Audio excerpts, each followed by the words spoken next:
Assalamualaikum warahmatullahi wabarakatuh. Perkenalkan, saya Fadia Rizky Agustin, mahasiswa pendidikan IPSA 2019. Pada tugas mata kuliah Kapita Sekta Pembelajaran IPS, saya akan membawakan sebuah video media pembelajaran.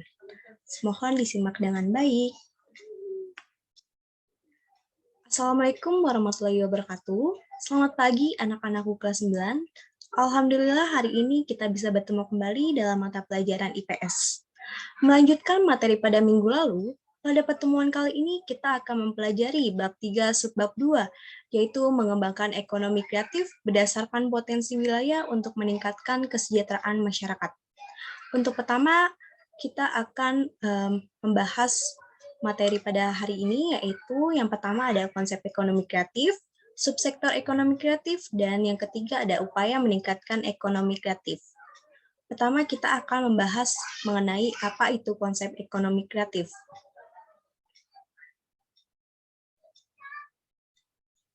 Ya, konsep ekonomi kreatif ini berdasarkan Instruksi Presiden Nomor 6 Tahun 2009 tentang pengembangan ekonomi kreatif, yaitu pemerintah melakukan usaha mengembangkan kegiatan ekonomi berdasarkan kreativitas, keterampilan, dan bakat individu untuk menciptakan daya kreasi dan daya cipta individu yang bernilai ekonomis, sehingga mendukung industri kreatif dan berpengaruh pada kesejahteraan masyarakat Indonesia.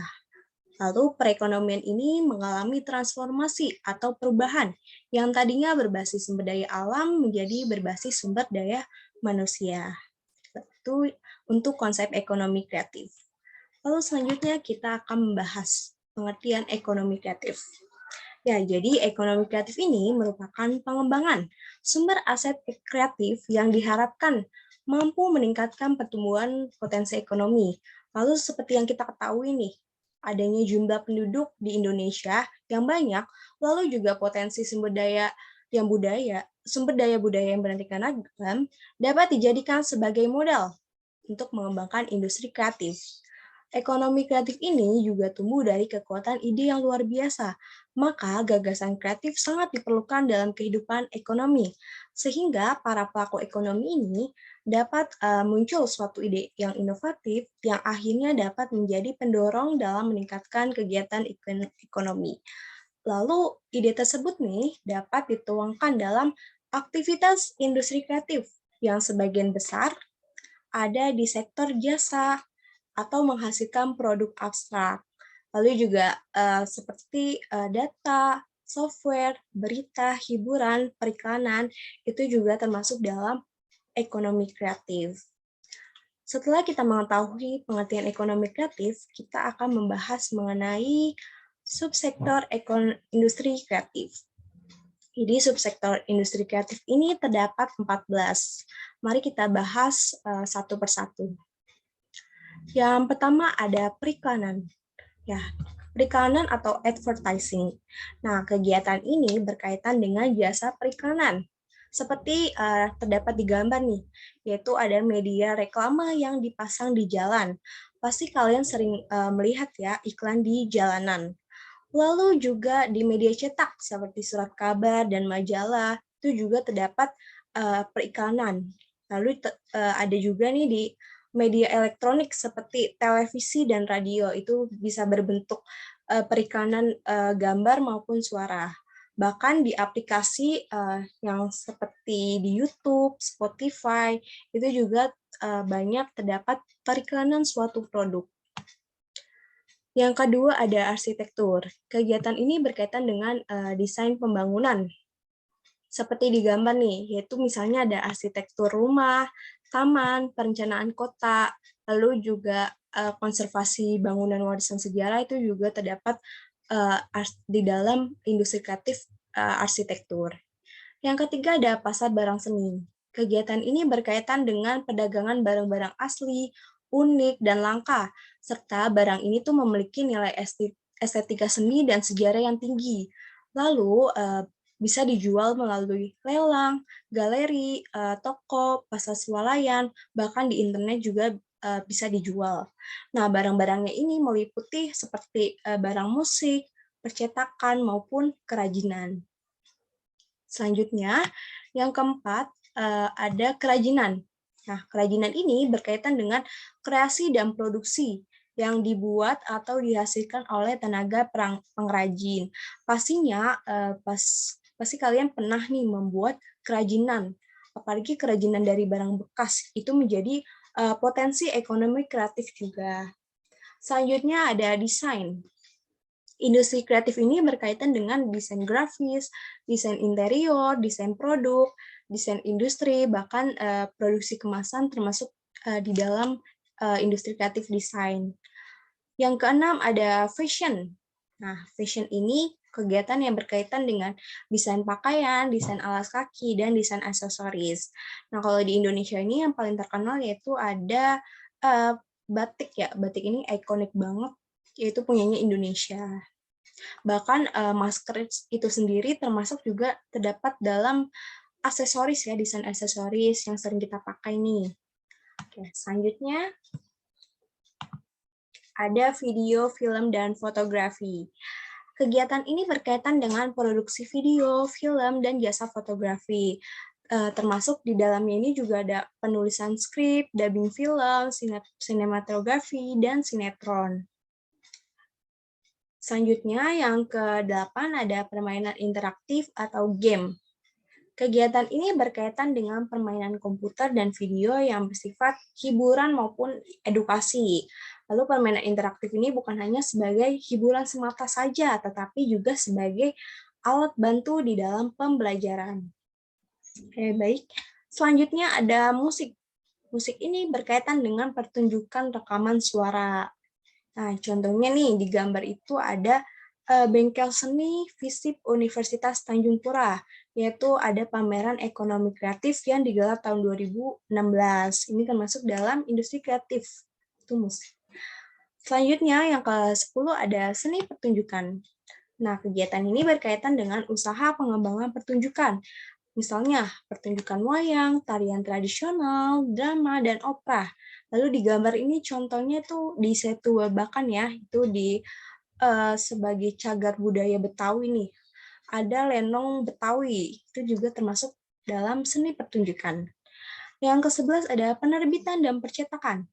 Kegiatan ini berkaitan dengan penulisan konten dan penerbitan buku, jurnal, koran, majalah. Subsektor ini juga mencakup penerbitan perangko, materai, dan uang kertas. Dan yang ke-12 ada layanan komputer. Kegiatan ini berkaitan dengan pengembangan teknologi informasi, termasuk di dalamnya ini ada jasa komputer, pengolahan data, maupun pengembangan database. Kita next. Selanjutnya ada televisi dan radio. Nah, pasti kalian nggak asing nih mengenai televisi dan radio ya. Jadi kegiatan ini berkaitan dengan usaha kreasi, produksi, dan pengemasan acara televisi. Seperti pada umumnya ya, kalau kalian melihat di televisi itu ada games, kuis, reality show, maupun infotainment. Ini juga mendukung industri kreatif Indonesia. Yang ke-14, ada riset dan pengembangan. Kegiatan ini berkaitan dengan usaha inovatif, yaitu usaha yang baru ya, yang menawarkan penemuan ilmu dan teknologi, seperti penelitian dan pengembangan. Bahasa, sastra, dan seni itu termasuk dalam riset dan pengembangan. Nah, kalau di era pandemi saat ini juga ada riset dan pengembangan vaksin di masa pandemi. Ini menjadi sebuah usaha inovatif penemuan ilmu juga ya. Oke, selanjutnya setelah kita membahas mengenai subsektor, kita membahas mengenai kegiatan kreatif yang secara rutin diselenggarakan di beberapa daerah di Indonesia. Yang pertama di Bandung, ini di Jawa Barat. Misalnya nih ada Heller Fest, terus juga ada Braga Festival. Nah, tentunya di Jakarta juga ada, yaitu misalnya Festival Kota Tua, Pekan Raya Jakarta, Jack Jazz, dan G-Fest. Ini juga termasuk kegiatan yang mendukung industri ekonomi kreatif. Lalu di Surakarta, nih ada Solo Batik Carnival dan Pasar Windu Jerna. Jadi Solo Batik Carnival ini seperti pameran pakaian-pakaian daerah unik ya. Ya bisa saja pakaian ini dibuat dari barang bekas atau pakaiannya ini merupakan ikonik pakaian daerah dari Surakarta. Selanjutnya di Yogyakarta ya, yang di keempat ada Festival Kesenian Yogyakarta, Pasar Malam Sekaten, dan Biennale. Nah, ini kalau di gambar ini seperti pasar malam pada umumnya ya. Selanjutnya kita ke daerah yang lain, yaitu ada Jember. Misalnya Jember Fashion Carnaval, ini seperti di Surakarta yang tadi, ini juga merupakan karnaval atau parade pakaian-pakaian daerah yang unik. Ini juga menjadi sesuatu yang mendukung industri kreatif, di mana nanti wisatawan bisa berkunjung saat kegiatan kreatif ini diselenggarakan. Lalu di Bali, ada Bali Fashion Week, Bali Art Festival, dan Bali Sanur Festival. Oke, kita ke Lampung. Di daerah Lampung ini ada Waikambas Festival. Jadi Waikambas Festival ini seperti kita ketahui, Waikambas itu merupakan habitat gajah-gajah di Lampung. Nah, kita di sini bisa ngelihat nih, gajah-gajah di Lampung nih unik banget ya dipakein pakaian di kepalanya. Ini juga menjadi sebuah festival industri kreatif yang berada di Lampung. Selanjutnya kita ke Palembang. Di daerah Palembang ini ada festival Musi, yaitu ada kompetisi perahu naga yang diselenggarakan di Sungai Musi. Mungkin cukup untuk kegiatan kreatif diselenggarakan di beberapa daerah. Selanjutnya kita ke upaya meningkatkan ekonomi kreatif. Nah, upaya ini yaitu untuk mengembangkan ekonomi kreatif. Pemerintah juga memiliki strategi dengan melaksanakan pembangunan secara terintegrasi antara masyarakat, swasta, dan pemerintah. Nah, strategi pemerintah ini terdapat 5. Yang pertama, menyiapkan insentif. Jadi insentif ini untuk memacu pertumbuhan industri kreatif berbasis budaya. Yang kedua, ada membuat roadmap industri kreatif. Roadmap ini melibatkan berbagai lembaga pemerintah dan kalangan swasta. Yang ketiga, membuat program komprehensif. Jadi program komprehensif ini untuk menggerakkan industri kreatif melalui pendidikan, pengembangan sumber daya manusia, desain, mutu, dan pengembangan pasar. Yang keempat, memberikan perlindungan hukum dan insentif bagi karya industri kreatif. Contohnya perlindungannya ini dilindungi oleh hak kekayaan intelektual atau HKI, yaitu antara lain seperti buku, tulisan, drama, tari, koreografi, karya seni rupa, lagu, musik, maupun arsitektur, itu juga merupakan harus dilindungi karena kan diciptakan oleh penciptanya, jadi harus dilindungi agar nantinya tidak bisa ditiru oleh orang lain ataupun negara lain. Selanjutnya ada membentuk industri kreatif council. Jadi Creative Council ini menjadi jembatan untuk menyediakan fasilitas bagi para pelaku industri kreatif. Oke. Setelah tadi strategi pemerintah, lalu juga ada strategi Kementerian Perdagangan. Kementerian Perdagangan ini melakukan upaya pengembangan ekonomi kreatif untuk mewujudkan strategi pemerintah, yaitu langkah-langkahnya sebagai berikut. Yang pertama, pengembangan database ekonomi kreatif Indonesia yang didukung dengan teknologi informasi. Jadi yang pastinya nantinya pengembangan data ini harus didukung oleh teknologi informasi agar nantinya informasi ini bisa disusun dengan baik. Yang kedua, ada peningkatan penggunaan teknologi melalui program kemitraan. Yang ketiga, ada Pekan Produk Kreatif Indonesia. Nah, ini penting banget adanya Pekan Produk Kreatif Indonesia agar nantinya produk-produk yang dimiliki oleh para entrepreneur bisa dijual, nanti juga bisa ditampilkan, dan memiliki nilai ekonomis yang tinggi. Yang keempat ada festival ekonomi kreatif seperti yang tadi diselenggarakan di beberapa daerah. Dan yang kelima ada wahana kreatif. Selanjutnya, yang keenam ada peningkatan jangkauan dan efektivitas pemasaran. Pastinya jangkauan dan efektivitas pemasaran ini agar nantinya produk ini bisa disalurkan dengan baik. Yang ketujuh ada riset ekonomi kreatif dan fasilitas pemberian insentif yang mendukung inovasi. Nah, fasilitas ini tuh agar mendukung adanya inovasi ekonomi kreatif baru di Indonesia.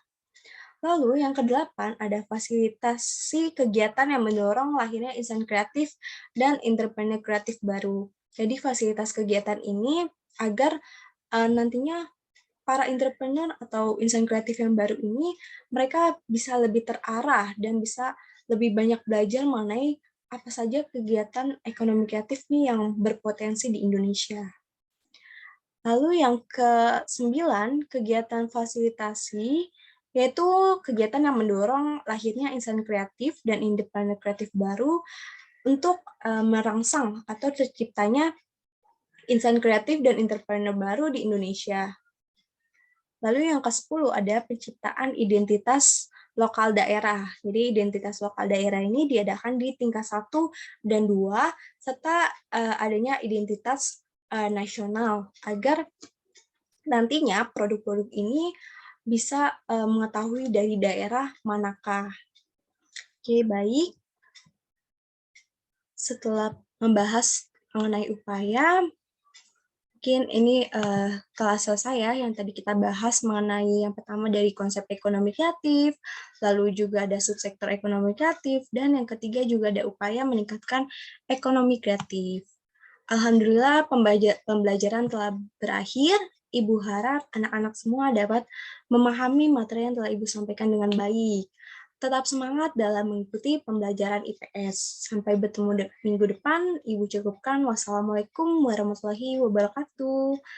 Selamat pagi anak-anak semua.